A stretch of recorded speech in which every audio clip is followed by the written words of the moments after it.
نبی ایک کی دکان چلانے اور ایک کی دکان بند کرنے کے لیے نہیں آئے تھے. یہ عقل کہتی ہے ہمارے نبی اس لیے آئے کہ تمہاری بھی دکان چلے اور تمہاری بھی چلے, تمہارے بیوی بچے کھائیں اور تمہارے بھی بیوی بچے کھائیں. آئے کٹھ ملاؤ, مجھے ایسی دعا بتا دو جو اللہ کے نبی نے ایسی دعا بتائی ہو کہ اس دعا سے تمہارے کسٹمر تو آئیں اور دوسرے کی دکان بند ہو جائے. مولوی جرجیز کو ابھی تک ایسی دعا نہیں ملی ہے. اے کٹھ ملاؤ, تمہارے پاس وہ دعا کہاں سے آئی, ذرا مجھے بھی بتا دو, ہم بھی تو جانے کہ وہ دعا تم نے کہاں سے سیکھی ہے, کہاں سے پڑھی ہے, کس حدیث میں پڑھی ہے, قرآن کی کون سی آیت ہے. نہیں دے پاؤ گے. فَاتُوا بُرْهَانَكُمْ إِن كُنتُمْ صَادِقِينَ, اگر تم اپنے دعوے میں سچے ہو تو دلیل پیش کرو, ایسی کوئی دلیل لے کر آؤ. یہ اسلام کی خصوصیت تھی, یہ اس کی تعلیمات کی خصوصیت تھی. ایک دوسرے کی فکر کیا کرتا تھا, ایک دوسرے کی قدر کیا کرتا تھا, ایک دوسرے کے گھر میں کھانا آ جائے چلا جائے اس کی فکر کیا کرتا تھا. ایک دوسرے کی روٹی روزی چھیننے والے نہیں تھے. اور یہ اثر تھا محمد رسول اللہ صلی اللہ علیہ وسلم کی تعلیم کا. غور کرو, سعید ابن جبیر کو حجاج ابن یوسف کی پولیس ڈھونڈ رہی ہے. حجاج ابن یوسف بڑا ظالم بادشاہ گزرا ہے, حکمراں گزرا ہے. اس نے بڑے بڑے صحابہ کو قتل کروا دیا اور ذرا بھی نہیں ہچکچایا. وہی سعید ابن جبیر کے پیچھے پڑ گیا.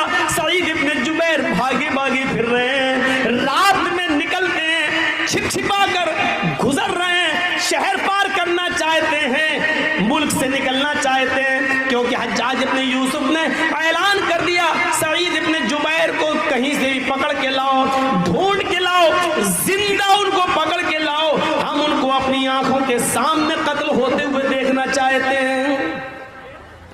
حجاج کی پولیس کو انعام دے دیا گیا, اعلان کر دیا گیا جو سعید ابن جبیر کو پکڑ کے لائے گا اس کو اتنا انعام دیا جائے گا. پولیس ہاتھ دھو کر سعید ابن جبیر کے پیچھے پڑ گئی, لیکن سعید ابن جبیر کو پکڑ نہ پائی. ایک دن ایسا تھا کہ سعید ابن جبیر رات کے اندھیرے میں ایک جھونپڑی میں گھس گئے اور ایک مسلمان نے ان کو اپنے گھر میں پناہ دے دی اور کہا کل شام تک یہیں سو جاؤ اور رات میں پھر یہاں سے نکل جانا. لیکن اسی رات ایک دوسرے مسلمان نے سعید ابن جبیر کو اس جھونپڑی میں جاتے ہوئے دیکھ لیا اور اس دیکھنے والے مسلمان نے حجاج ابن یوسف کی پولیس کو خبر کر دی کہ سعید ابن جبیر فلاں آدمی کے گھر میں چھپے ہوئے ہیں. ہمیشہ یاد رکھنا, جاسوسی اپنے ہی لوگ کرتے ہیں, دوسروں سے امیدیں کم ہیں.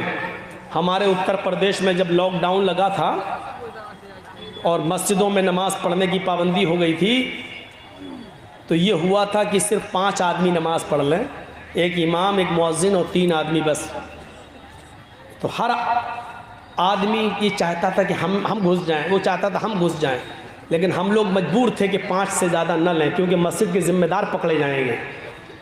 تو جو پہلے آ جاتا تھا وہ پڑھ لیتا تھا, لیکن جو بعد میں آ رہا ضد کر رہا نہیں ہم بھی جائیں گے, اس کو منع کر دیا. نہیں, وہی جاسوسی کرتا, پولیس کو فون کر کے سنو فلاں مسجد میں اتنے نماز پڑھا. اور پولیس آتی تھی اور در پکڑ ہوتی تھی, 10-10 ہزار 20-20 ہزار روپے لیے گئے ایک آدمی سے. لاک ڈاؤن میں پولیس نے خوب حرام کی ہڈیاں کمائی ہیں. تو اپنے ہی لوگ جاسوسی کرتے ہیں, اپنے لوگ. سعید ابن جبیر کی جاسوسی بھی اپنے ہی لوگوں نے کی اور حجاج ابن یوسف کی پولیس رات میں پہنچی اور اس گھر پہ چھاپا مارا, سعید ابن جبیر پکڑ لیے گئے. میں جو بتانا چاہتا ہوں وہ سنیے. سعید ابن جبیر پکڑ لیے گئے. سعید ابن جبیر کو حجاج کے سامنے لے جانے کی تیاری ہونے لگی, لیکن راستہ کافی دور ہے. گھوڑے پر اگر لے کے جایا جائے تو کم سے کم ہفتہ 10 دن لگے گا. اتنی دور نکل چکے تھے سعید ابن جبیر حجاج کی پکڑ سے. اب ان کو لے جانے کی تیاری ہوئی. ایک دن چلے، ایک دن رات چلے، رات پھر دوسرا دن چلے، پھر دوسری رات چلے، لیکن جہاں نماز کا وقت ہوتا تھا وہاں نماز پڑھتے تھے۔ لیکن انہوں نے سوچا کہ اب میری موت کا وقت قریب ہے، اس لیے وہ روزہ بھی رکھنا شروع کر دیے۔ دن میں روزہ رکھ رہے تھے، اور جہاں پولیس والے تھک جاتے تھے اور آرام کرنے لگتے تھے، سعید ابن جبیر وہیں پر نماز نوافل کا اہتمام کرتے تھے۔ موت انہوں نے اپنی آنکھوں سے قریب دیکھ لی تو مزید اللہ کی عبادت کرنے لگے، لیکن سعید ابن جبیر کے مریدین اتنے تھے، ان کو چاہنے والے اتنے تھے کہ جس گاؤں سے یہ گزرتے لوگ ان کو کھانا کھلاتے، ان کو پانی پلاتے، ان کی عزت کرتے، لیکن سب کو اس بات کا احساس تھا کہ سعید ابن جبیر اب قتل کر دیے جائیں گے۔ 3-4 دن سفر میں چلتے چلتے ہو گیا۔ پولیس والے، جو 2 پولیس والے ان کو پکڑے ہوئے تھے اور ہاتھ میں ہتھکڑی ڈال رکھی تھی، ان پولیس والوں کو سعید ابن جبیر کا اخلاق بہت پسند آیا۔ رات میں نماز پڑھنا، دن میں روزہ رکھنا اور اچھی طریقے سے بات چیت کرنا اور بولنا، تو ان دونوں پولیس والوں کے دل میں رحم آ گیا۔ انہوں نے کہا، اے سعید، میں نہیں چاہتا کہ تم جیسے نیک انسان کو حجاج ابن یوسف کے پاس پہنچایا جائے اور وہ تمہیں اپنے جلادوں سے قتل کرا دے۔ سعید، تمہارے بچے ہیں، تمہاری بیوی ہے، تمہارے بچے ہیں، تمہیں بھی اپنے بیوی بچوں کی یاد آئے گی۔ ہاں اے سعید، میں نہیں چاہتا کہ تمہارے قتل کا گناہ ہم اپنے سر پر لا دیں۔ ایسا کرو، حجاج کو ابھی معلوم نہیں ہے کہ ہم نے تمہیں گرفتار کر لیا ہے، ہم تمہیں رات میں چھوڑ دیتے ہیں، تم رات کا فائدہ اٹھا کر چپکے سے نکل جاؤ۔ یاد رکھنا، ملک کو کراس کرنا تھوڑا مشکل ہے، رات ہی رات میں تمہیں نکلنا ہوگا اور کچھ دن کے بعد تم نکل جاؤ گے۔ اے سعید، اپنا خیال رکھنا، ہم تمہیں چھوڑ رہے ہیں۔ سعید ابن جبیر نے کہا پولیس والوں سے، تم نے بہت اچھا کیا کہ میرے بیوی اور میرے بچوں کی خاطر تم نے مجھے چھوڑ دیا، اللہ تم پر رحم فرمائے جس طرح تم نے میرے اوپر رحم کیا ہے۔ سعید ابن جبیر نے 2 رکعت اللہ کے لیے شکرانے کی نماز پڑھی اور وہیں سے وہ چل دیتے ہیں، نکل جاتے ہیں۔ یہ پولیس والوں کو دعا دے کر نکل جاتے ہیں، لیکن ابھی 1 میل ہی گئے ہوں گے، 1 یا 2 میل دور گئے ہوں گے، ان کو کچھ خیال آیا، ان کے ذہن میں کوئی بات آئی۔ سعید ابن جبیر وہیں سے پلٹتے ہیں اور جلدی سے بھاگتے ہوئے دوڑتے ہوئے ان دونوں پولیس والوں کے پاس دوبارہ آ جاتے ہیں اور کہتے ہیں، اے میرے مسلم پولیس والوں، اے میرے مسلمان بھائیوں، اے حجاج کے پولیس والوں، تم نے مجھے چھوڑا، تم نے اپنا حق ادا کر دیا، لیکن میں واپس تمہارے پاس آ گیا ہوں۔ مجھے اچھا نہیں لگ رہا ہے کہ میں واپس جاؤں، جب تم دونوں نے مجھے گرفتار کر ہی لیا ہے تو مجھے حجاج کے پاس لے کر چلو۔ وہ دونوں پولیس والے کہنے لگے، سعید تمہارا دماغ خراب ہے، تمہیں معلوم ہے کہ اس کا انجام کیا ہوگا، وہ تمہیں قتل کر دے گا۔ سعید ابن جبیر کہتے ہیں، ہاں مجھے معلوم ہے کہ اس کے سامنے گئے اور میرا انجام میرا قتل ہے، لیکن مجھے پھر بھی جانا ہے۔ کہا ایسا کیوں؟ ہم تو تمہیں چھوڑ رہے ہیں، پھر کیا بات ہے کہ تم بھاگنے کے لیے تیار نہیں ہو؟ سعید ابن جبیر نے کہا، آئے پولیس والو، جس مسلمان جاسوس نے میری جاسوسی کی ہے، جس مسلمان جاسوس نے میری جاسوسی کی ہے اور تمہیں بتایا ہے کہ سعید فلاں گھر میں گھسے ہیں، اس جاسوس کو یہ بھی معلوم ہوگا کہ تم دونوں نے مجھے گرفتار کر لیا ہے، کیونکہ جاسوس ایک ایک چیز کی نظر رکھے ہوئے ہے۔ جب تم دونوں نے مجھے گرفتار کر لیا ہے تو اس کی خبر اس جاسوس کو ضرور ہوگی۔ تم مجھے چھوڑ رہے ہو تو جاسوس کو اس بات کی بھی خبر ہوگی کہ تم مجھے چھوڑ رہے ہو، اور جب حجاج کے سامنے تم جا کر یہ کہو گے کہ مجھے سعید ابن جبیر نہیں ملے، لیکن اگر اس جاسوس نے یہ کہہ دیا مل گئے تھے، میری آنکھوں کے سامنے ان کو پکڑا بھی تھا لیکن بعد میں چھوڑ دیا، تو پھر حجاج یہ سن لے گا اور جان لے گا کہ تم دونوں نے مجھے گرفتار کر کے چھوڑ دیا ہے تو پھر وہ تم دونوں کی گردن اڑا دے گا۔ سعید ابن جبیر نے یہ سیکھا ہی نہیں ہے کہ ہم اپنی جان بچانے کے لیے تم دونوں کی جان کو مصیبت میں ڈال دیں، تم دونوں کی جان کو خطرے میں ڈال دیں۔ نہ ہمارا نبی اس بات کی اجازت دیتا ہے، نہ ہمارا قرآن اس بات کی اجازت دیتا ہے، نہ ہمارا اسلام اس بات کی اجازت دیتا ہے۔ آئے پولیس والوں، ہم تو بچ جائیں گے، لیکن ہمارے بارے میں جب پتا چلے گا کہ تم دونوں نے ہمیں چھوڑ دیا تو پھر حجاج تم دونوں کو قتل کرے۔